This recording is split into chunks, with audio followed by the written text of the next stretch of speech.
आइए आज हम लोग स्टडी करेंगे question number 56, kinematics of rotational motion about a fixed axis. तो जो घूर्णन गतिकी है किसी फिक्स यानी फिक्स धुरी के अंतर्गत, तो उसकी काइनेमेटिक्स यानी गतिकी से संबंधित कौन कौन से क्वेश्चन पूछे गए। तो कह रहा है wheel has angular acceleration of 3 radian per second square and an initial angular speed of 2 radian per second.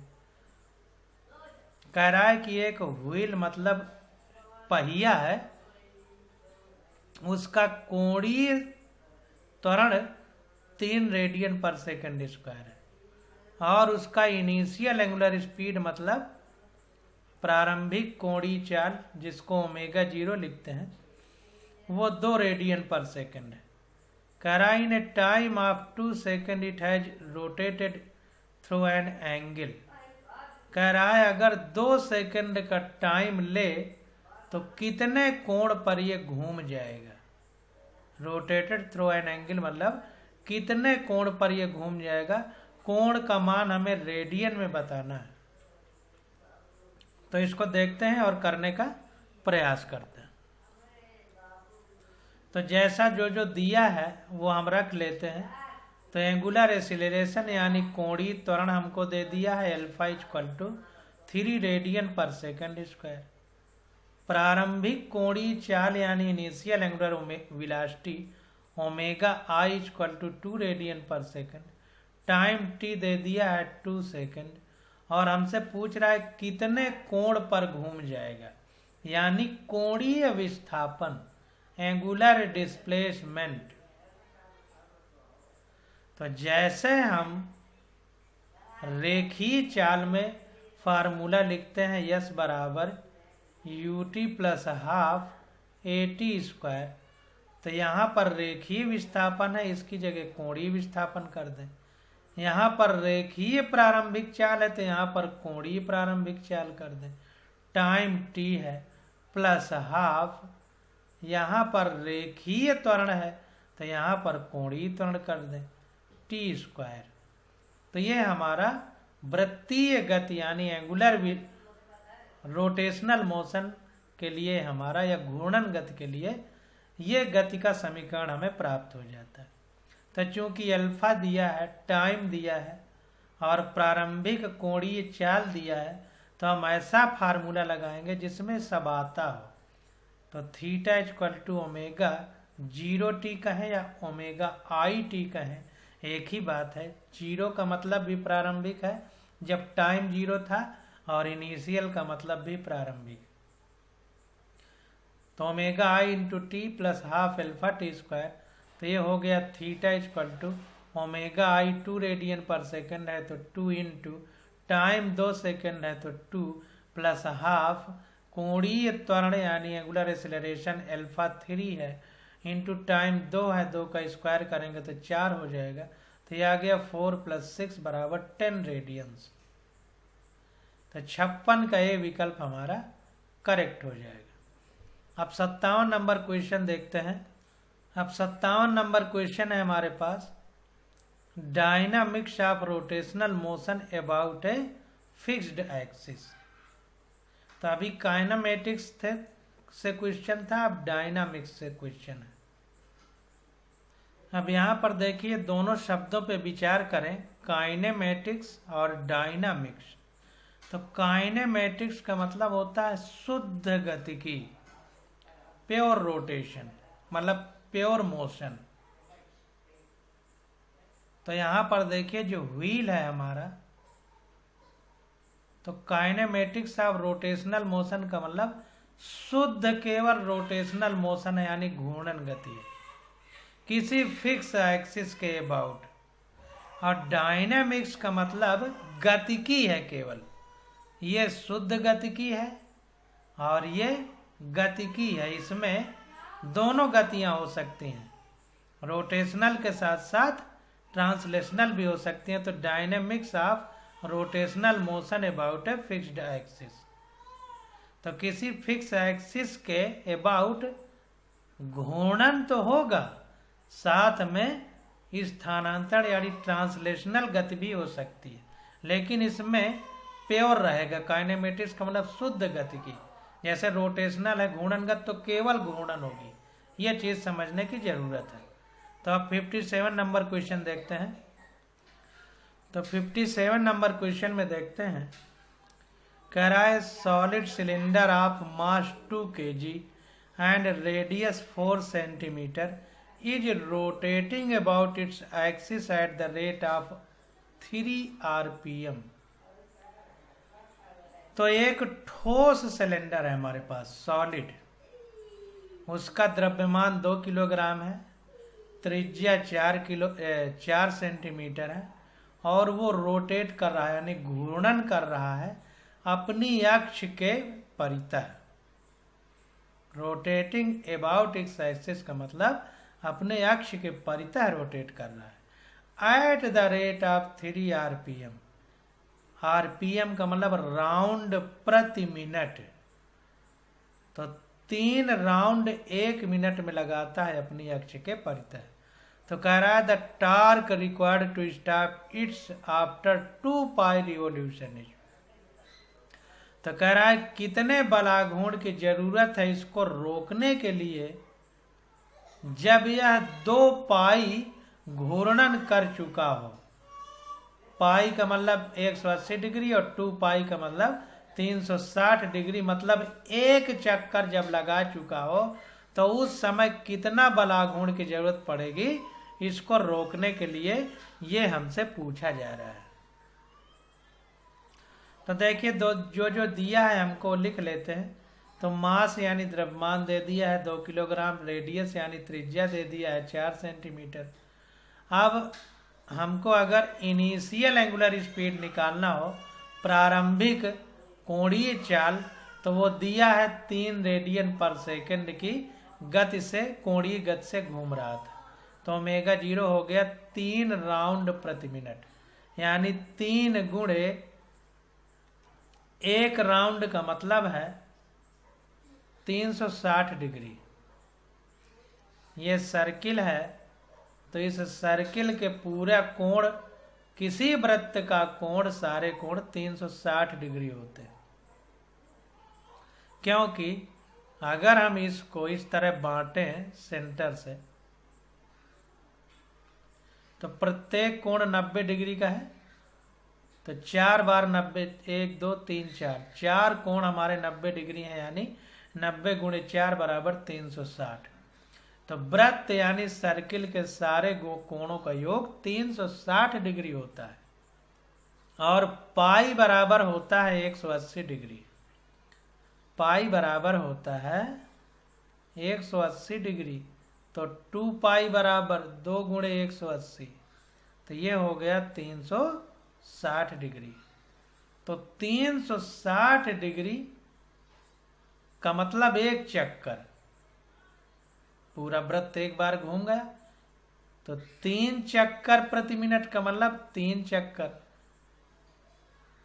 तो 3 का गुणा कर दिया जाए अगर 2 पाई में, तो तीनों चक्कर निकल आएंगे। तो 3 का गुणा कर दिया 2 पाई में, और प्रति मिनट को प्रति सेकंड बनाना है तो 60 का भाग दे दिया, क्योंकि 1 मिनट में 60 सेकंड होते हैं। तो प्रति सेकंड अगर लिखना है प्रति मिनट को, तो 60 का भाग देना पड़ेगा। ये सॉल्व किया गया तो 2 बार कटा, 2 से 2 कटा तो आ गया π/10। अब देखिए हमको निकालना क्या है, टार्क। तो टार्क बराबर होता है tau equal to I alpha होता है। एल्फा हमारा एंगुलर एसिलरेशन है, एंगुलर एसिलरेशन है। तो कैसे निकलेगा, ओमेगा बराबर omega 0 plus alpha T formula होता है, इससे निकल आएगा एल्फा हमारा।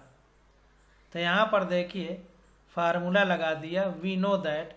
अब देखिए यहाँ पर टाइम नहीं दिया है तो ये टी वाला नहीं लग पाएगा, तो इसने फार्मूला लगा दिया जैसे v² equal to u² +2as formula होता है रेखीय गति में। तो v अंतिम वेग है तो अंतिम कोणीय चाल ओमेगा स्क्वायर, ये प्रारंभिक रेखीय चाल है तो प्रारंभिक कोणीय चाल ओमेगा 0 स्क्वायर, प्लस 2 गुणे रेखीय त्वरण है ये तो कोणीय त्वरण एल्फा, इंटू रेखीय विस्थापन है तो कोणीय विस्थापन थीटा। तो वही यहाँ पर रख दिया ओमेगा स्क्वायर बराबर omega 0 square plus 2 alpha theta. यहाँ से हम एल्फा निकाल लेंगे क्योंकि टाउ निकालने के लिए हमें एल्फा की जरूरत है। तो यहाँ पर ये इस फार्मूले में वैल्यू रखी हमने। तो देखिए कह रहा है कितना बल आघूर्ण की जरूरत पड़ेगी रोकने के लिए। तो इसका मतलब अंतिम कोणीय वेग 0 हो जाएगा जब रुक जाएगा सिलेंडर। तो अंतिम कोणीय वेग ओमेगा की जगह 0 रख दिया बराबर ओमेगा 0 हमने निकाला है π/10, स्क्वायर करेंगे तो π/10 का स्क्वायर प्लस 2 एल्फा की वैल्यू एल्फा रख दिया इंटू थीटा की वैल्यू 2π इंटू 2π हम लोगों ने कर दिया कोणीय विस्थापन के लिए। देखिए क्वेश्चन में दिया गया है कि 2π चक्कर जब लग जाए रिवॉल्यूशन हो जाए तब रोकना है। तो थीटा की जगह क्या रखेंगे 2π कोणीय विस्थापन।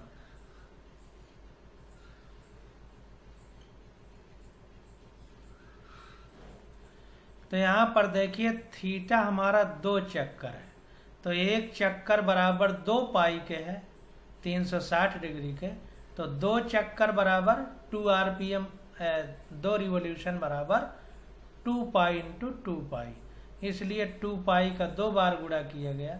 तो एल्फा बराबर आ गया ये सॉल्व करने पे ये पाई स्क्वायर बाई 100 हो जाएगा और ये 8π स्क्वायर एल्फा हो जाएगा। तो पाई स्क्वायर कट जाएगा और ये 8 इधर आएगा तो निगेटिव में हो जाएगा। तो एल्फा बराबर हो जाएगा -1/800 रेडियन पर सेकंड स्क्वायर। अब देखिए एल्फा निकाल लिया। अब टाउ इक्वल टू होता है आई एल्फा। तो एल्फा हमारा निकल गया, अब आई बचा। तो आई इक्वल टू सिलेंडर के लिए कितना होता है तो moment of inertia of solid cylinder mr²/2 होता है। तो ठोस बेलन के लिए जड़त्व आघूर्ण mr²/2 होता है।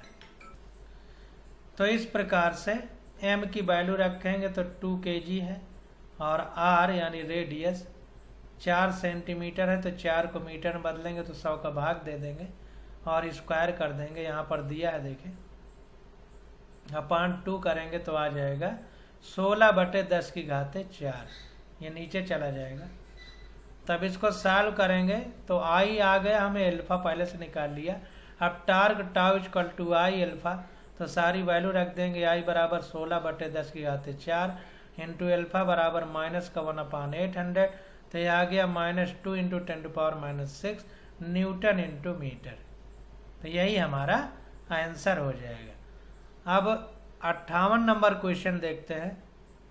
तो देखिए 58 नंबर क्वेश्चन में कह रहा है कि 3 ऑब्जेक्ट ए क्या है ए सॉलिड स्फीयर है, बी क्या है ए थिन सर्कुलर डिस्क है और सी क्या है ए सर्कुलर रिंग है। Each have the same mass m and radius r। कह रहा 3 वस्तुएं हैं हमारे पास, ठोस गोला है, पतली चकती है डिस्क और एक वृत्ताकार छल्ला है और प्रत्येक का द्रव्यमान m है और रेडियस यानी त्रिज्या r है। They all spin with the same angular speed omega. ये सारे चक्रण गति कर रहे हैं यानी अपनी एक्सिस पर रोटेट कर रहे हैं ओमेगा कोणीय चाल से about their own symmetry axis, अपने सममित अक्ष के परितः घूम रहे हैं। करा the moment the amount of work required to bring them to rest would satisfy the relation. इनको रोकने के लिए अगर कार्य किया जाए तो कह रहा है कार्य का अनुपात क्या होगा ABC में solid sphere, thin circular disc और सर्कुलर रिंग में जो अनुपात होगा वो हमको बताना है कार्य करने का इनको रोकने के लिए। तो बहुत ही आसान है, इसको आराम से समझते हैं और करने का प्रयास करते हैं। तो देखिए, work done required to bring a object to rest. तो जो किसी वस्तु को रोकने के लिए जो कार्य करना पड़ता है हमको, वो गतिज ऊर्जा में हुए परिवर्तन के बराबर होता है। ये हमने मैकेनिक्स यानी यांत्रिकी में कक्षा 11 के चैप्टरों में एनसीईआरटी में पढ़ा है। तो delta W equal to delta K E यानी चेंज इन काइनेटिक एनर्जी। तो डेल्टा डब्ल्यू इक्वल टू हो जाएगा चेंज इन काइनेटिक एनर्जी, घूर्णन गति में क्या होती है, हाफ आई ओमेगा स्क्वायर, जहाँ पर आई हमारा मोमेंट ऑफ इनर्शिया है। तो अब क्या होगा, ओमेगा तो सबका फिक्स है, कह रहा है सेम कोणीय चाल से चलना है। तो जब सेम कोणीय चाल से चलेंगे तो हमारा ओमेगा फिक्स हो जाएगा, तो कांस्टेंट हो जाएगा। तो जो वर्क डन है वो मोमेंट ऑफ इनर्शिया के डायरेक्टली प्रोपोर्शनल हो जाएगा। यहाँ पर देखिए कह रहा है कि they all spin with the same angular speed omega, सारे एक ही कोणीय गति से घूम रहे हैं, तो ओमेगा सबके लिए एक ही हो जाएगा। तो यहाँ पर हमारा किया गया कार्य समानुपाती हो जाएगा मोमेंट ऑफ इनर्शिया यानी जड़त्वाघूर्ण के। तो डेल्टा डब्ल्यू प्रोपोर्शनल टू आई हो गया। अब सॉलिड स्फीयर के लिए अपनी एक्सिस के अबाउट मोमेंट ऑफ इनर्शिया कितना होता है, 2/5 mr²। तो ठोस गोले का जड़त्वाघूर्ण 2/5 mr², सर्कुलर डिस्क यानी चकती का IB बराबर हाफ mr², और सर्कुलर रिंग का mr² होता है। ये IA IB IC हो गया। अब इसमें ज्यादा कौन है, तो देखिए सर्कुलर रिंग का सबसे ज्यादा है mr², और ये है हमारा 0.5, और ये क्या है 0.4। अगर 2/5 को लिखें तो यहाँ पर 0 पॉइंट लगाएंगे तो एक 0 बढ़ाएंगे तो 0.4 होगा। यहाँ पर अगर भाग देंगे तो आधे का मतलब 0.5 होता है, और यहाँ पर 1 है, तो यहाँ 0.4, यहाँ आधा, यहाँ 1, इसका मतलब IC सबसे ज़्यादा है, फिर उससे कम IB है, और सबसे कम IA है। तो IC is greater than IB is greater than IA। अब देखिए जो ये रेशियो है जड़त्वाघूर्ण का यानी मोमेंट ऑफ इनर्शिया का, तो डेल्टा डब्ल्यू इसी के समानुपाती है, डायरेक्टली प्रोपोर्शनल है। तो जो रेशियो आई का होगा वही रेशियो डेल्टा डब्ल्यू का होगा, इसलिए IC की जगह डब्ल्यू से लिख दिया, IB की जगह डब्ल्यू भी लिख दिया, IA की जगह WA लिख दिया, इस तरह से। तो 58 का ये विकल्प हमारा करेक्ट हो जाएगा कि रोकने के लिए सबसे ज़्यादा ठोस गोले के लिए कार्य करना पड़ेगा, फिर उसके बाद चकती के लिए, और सबसे कम हमें सबसे ज़्यादा कार्य करना पड़ेगा रिंग यानी छल्ला के लिए, फिर उससे ज़्यादा कार्य करना पड़ेगा चकती यानी डिस्क के लिए, और सबसे कम कार्य करना पड़ेगा ठोस गोले को रोकने के लिए। तो 58 का ये विकल्प हमारा करेक्ट हो जाएगा। अब 59 नंबर क्वेश्चन देखते हैं और करने का प्रयास करते हैं। तो कह रहा है rope is wound around a hollow cylinder of mass 3 kg and radius 40 centimetre. एक रस्सी है, रोप मतलब रस्सी, वाउंड मतलब लपेट दी गई है एक खोखले सिलेंडर के ऊपर, अराउंड ए हॉलो सिलेंडर, एक खोखले सिलेंडर के ऊपर एक रस्सी लपेट दी गई है, और सिलेंडर का द्रव्यमान 3 किलोग्राम है और त्रिज्या 40 centimetre. What is the angular acceleration of the cylinder if the rope is pulled with the force of 30 newton. अब कह रहा है जो रस्सी लपेटी गई अगर उसको हम खींचना शुरू कर दें तो जब खींचेंगे तो सिलेंडर हमारा रोटेशनल मोशन करेगा, घूर्णन गति करेगा। तो कह रहा है कि अगर हम रस्सी को 30 न्यूटन के बल से खींचें तो कह रहा है कि जो सिलेंडर है खोखला सिलेंडर उसका एंगुलर एक्सीलरेशन यानी कोणीय त्वरण कितना होगा, ये हमसे पूछा जा रहा है। तो सीधा हमें फार्मूला लगा देना है, कुछ भी नहीं करना है, हमारा आंसर आ जाएगा। तो यहाँ पर देखिए खोखले सिलेंडर का द्रव्यमान m बराबर 3 किलोग्राम, त्रिज्या r बराबर 40 सेंटीमीटर, मीटर में बदलेंगे तो 10⁻⁻² का गुणा हो जाएगा। Force 30 newton. अब देखिए हमें पता है कि tau equal to I alpha होता है, और एल्फा निकालना है तो टाउ अपान आई हो जाएगा। अब tau equal to R cross F होता है, यानी बल गुणे लगाए गए बल से लंबवत दूरी। तो बल हमको पता है, लंबवत दूरी अगर लिख ली जाए तो हमें टाउ पता हो जाएगा। तो सबसे पहले यहाँ पर आई है तो हम आई निकाल लेते हैं। तो खोखले बेलन के लिए उसके अक्ष के परितः जड़त्वाघूर्ण आई बराबर होता है mr²। ध्यान दीजिए कोई कंफ्यूजन नहीं। चकती अगर ठोस सिलेंडर होता तो हाफ mr² होता, और चकती होती तो भी हाफ mr² होता। क्यों? क्योंकि ठोस अगर सिलेंडर को काटा जाए पतले पतले डिस्क में, जैसे खीरा एक बेलन मान लिया जाए, उसको काटेंगे तो चकती की चकती पतली निकलेंगी डिस्क। तो डिस्क और सिलेंडर एक ही के समरूप एक तरह से हो गए। समरूप मतलब चकती जो तैयार हुई वो सिलेंडर से ही, इसलिए सिलेंडर का मोमेंट ऑफ इनर्शिया अगर हालो है तो अगर हालो को काटेंगे तो हमारा छल्ला तैयार होगा, छोटा पतला काटेंगे तो छल्ले का और खोखले बेलन का जड़त्वाघूर्ण यानी मोमेंट ऑफ इनर्शिया एक ही होगा। इसी प्रकार अगर ठोस सिलेंडर है उसको काटेंगे तो एक डिस्क बनेगी, तो डिस्क और ठोस सिलेंडर का मोमेंट ऑफ इनर्शिया यानी जड़त्वाघूर्ण एक ही होगा। तो इसको बारीकी से समझिए। तो यहाँ पर देखिए हमारा हालो सिलेंडर है तो छल्ला हो या हालो सिलेंडर हो, उसका मोमेंट ऑफ इनर्शिया होता है mr²। m हमारा 3 kg है, r 40 सेंटीमीटर, मीटर में बदलेंगे तो 0.40 होगा। तो यहाँ पर निकाला तो आ गया 0.48 kg मीटर स्क्वायर जड़त्वाघूर्ण या मोमेंट ऑफ इनर्शिया। अब देखिए टार्क होता है tau equal to I alpha.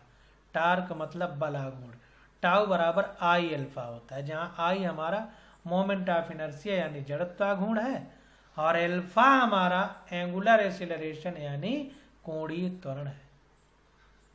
तो इन द गिवन केस, अब अगर इस केस में देखा जाए तो फोर्स लगाया जा रहा है, तो फोर्स हमको दे दिया तो टाउ इक्वल टू होता है बल लगाए गए बल से लंबवत दूरी गुणे बल।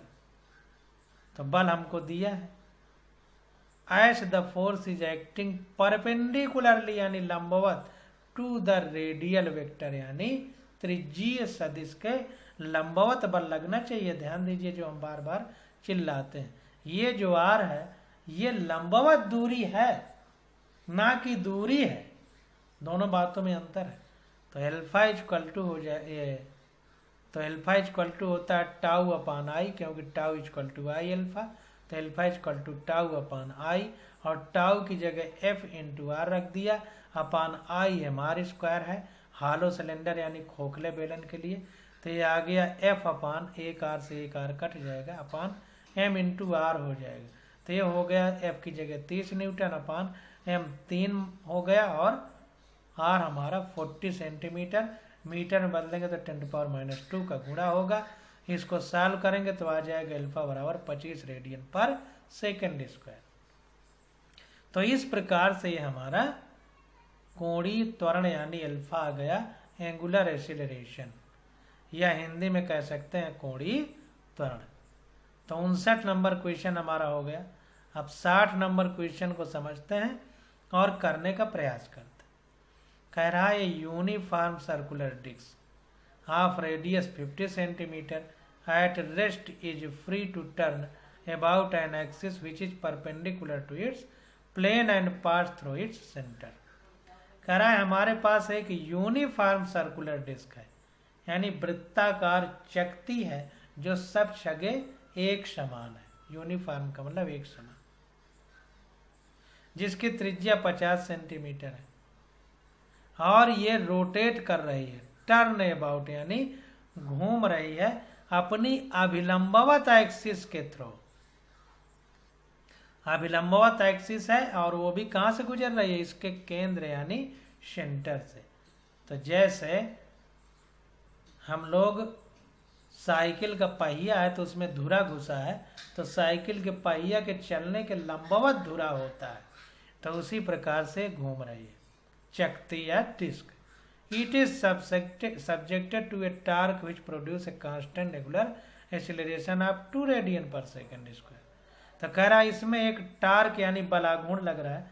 हमने बताया कि रेखीय गति होगी तो उसको विस्थापित करने के लिए जो लगाएंगे उसको बल कहेंगे, और अगर कोणीय गति होगी तो उसको घुमाने के लिए जो बल लगेगा उसे बल आघूर्ण कहेंगे। बल ही है बस, आघूर्ण मतलब घुमाने वाला, जिसको अंग्रेजी में टार्क कहते हैं। तो ये हो गया हमारा। तो जब टार्क लग रहा है बलाघूर्ण तो इसमें 2 रेडियन पर सेकंड स्क्वायर का कोणीय त्वरण आ जाता है। जाहिर सी बात है, बल लगता है तो त्वरण आता है, और कोणीय बल आघूर्ण लग रहा है तो कोणीय त्वरण आ रहा है। कितनी समानता है। तो it's net acceleration in metre per second square at the end of 2 second is approximately. तो कह रहा है कोणीय त्वरण 2 रेडियन पर सेकंड स्क्वायर है, तो इसका कुल त्वरण कितना होगा 2 सेकंड के बाद, लगभग मतलब लगभग 2 सेकंड के बाद इसका नेट एक्सीलरेशन यानी कुल त्वरण कितना होगा, ये हमको बताना। तो यहां पर देखिए, बहुत आराम से समझिए। कुल त्वरण का मतलब है कि कोणीय त्वरण तो हम निकाल लिए हैं, अब रेखीय त्वरण निकाल लें। आप देखिए, इसको थोड़ा सा समझिएगा। ये चकती है, ठीक ना। अब ये घूम रही है, घूम रही है। जब ये घूम रही है इस प्रकार से, इसका एक होगा, एक इस प्रकार से। तो हमारे कहने का मतलब है कि ये इस बिंदु के पड़ता घूम रही है ऐसे ऐसे, तो एक त्वरण इसका रेखीय गति की तरफ, ये वेग है, मान लो यहाँ पर आ गई तो इस तरह होगा, तो ये भी वेग होगा। तो वेग परिवर्तन हो रहा है, रेखीय वेग में परिवर्तन हो रहा है। देखिए दिशा में परिवर्तन हो रहा है और मैग्नीट्यूड समान है, परिमाण वेग का समान है, दिशा बदल रही है। तो कुछ भी बदले, दिशा बदल रही है तो इसका मतलब सदिश है। सदिश का मतलब दिशा सहित, तो दिशा बदलने के साथ ये भी बदलेगा, तो रेखीय वेग बदल रहा है। तो जाहिर सी बात है कि रेखीय त्वरण भी होगा। और ये हमारा अभिकेंद्र बल लगेगा सेंटर की ओर, क्योंकि वृत्ताकार गति है, तो वृत्ताकार गति है और अभिकेंद्र बल लग रहा है। तो जाहिर सी बात है कि वृत्ताकार गति में घुमाव किस कारण हो रहा है, क्योंकि बल आघूर्ण लग रहा है, और बल आघूर्ण लगेगा तो घुमाने वाला बल, तो घुमाने वाला त्वरण भी होगा, यानी कोणीय त्वरण एल्फा भी होगा। तो यहाँ पर एल्फा होगा, यहाँ पर भी होगा। अब दोनों एक दूसरे से 90 डिग्री पर होंगे। जब 90 डिग्री पर होंगे तो जाहिर सी बात है कि यहाँ पर पाइथागोरस प्रमेय लग जाएगा नेट त्वरण को निकालने के लिए। अब नेट त्वरण इस तरह आएगा,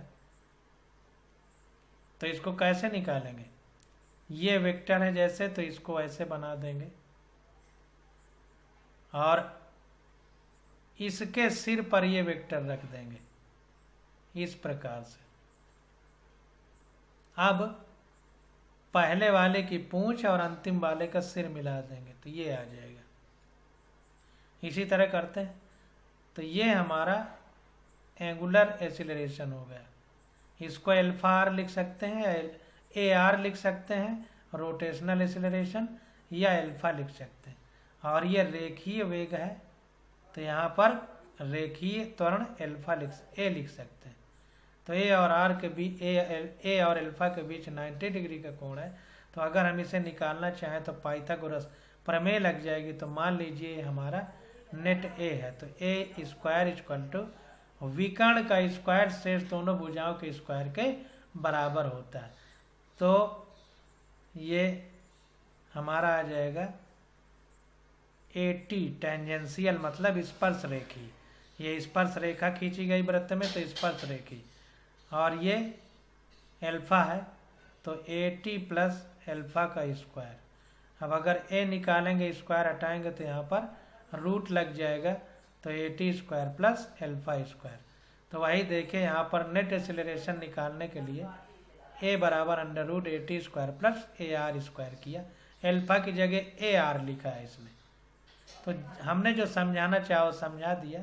तो अब इसको देखते हैं। तो R 50 सेंटीमीटर मीटर में बदल लिया, alpha 2 radian per second square है, इसको रेडियन लिख लिया, और ओमेगा 0 यानी प्रारंभिक गति कोणीय चाल 0 है। तो कह रहा है eight the end of 2 second, 2 second के बाद हमको नेट त्वरण बताना है। तो टेंजेंशियल एक्सेलरेशन जैसा तीर बना के हमने बताया, ये स्पर्श रेखीय त्वरण AT बराबर R एल्फा होता है, ये फार्मूला होता है। टाउ AT यानी A बराबर R एल्फा होता है, रेखीय त्वरण A बराबर R एल्फा है, फार्मूला होता है। R 0.5 है और एल्फा हमारा 2 है, तो आ गया 1 मीटर पर सेकंड स्क्वायर। अब रेडियल एक्सेलरेशन यानी कोणीय त्वरण, यहाँ पर टेंजेंशियल एक्सेलरेशन, अब रेडियल एक्सेलरेशन यानी त्रिज्यीय त्वरण जिसको कह सकते हैं हिंदी में, जो अभिकेंद्र बल जैसे लगता है उसको, उसके लिए। तो त्रिज्यीय त्वरण एल्फा बराबर ओमेगा स्क्वायर R होता है, या AR यहाँ पर लिखा है। तो ये आ गया, ओमेगा की जगह देखिए लिख दिया ओमेगा 0 प्लस एल्फा T यहाँ पर निकालने के लिए, क्योंकि ओमेगा को हमें निकालना है। तो यहाँ पर चूंकि टाइम दिया है तो वही फार्मूला लगाएंगे। तो फार्मूला होता है V बराबर U प्लस AT। रेखीय गति के लिए यहाँ पर प्रारंभिक अंतिम रेखीय गति है, तो अंतिम कोणीय गति हो गया। यहाँ पर प्रारंभिक रेखीय गति है तो प्रारंभिक कोणीय गति हो गया। यहाँ पर रेखीय त्वरण है तो यहाँ पर कोणीय त्वरण हो गया और T हो गया। समय दिया है तो वही हम फार्मूला लगाएंगे। अब प्रारंभ में 0, कोणीय गति 0 थी, 2 सेकंड बाद पूछा जा रहा है तो ओमेगा 0 लिख दिया। तो बचा क्या, एल्फा T।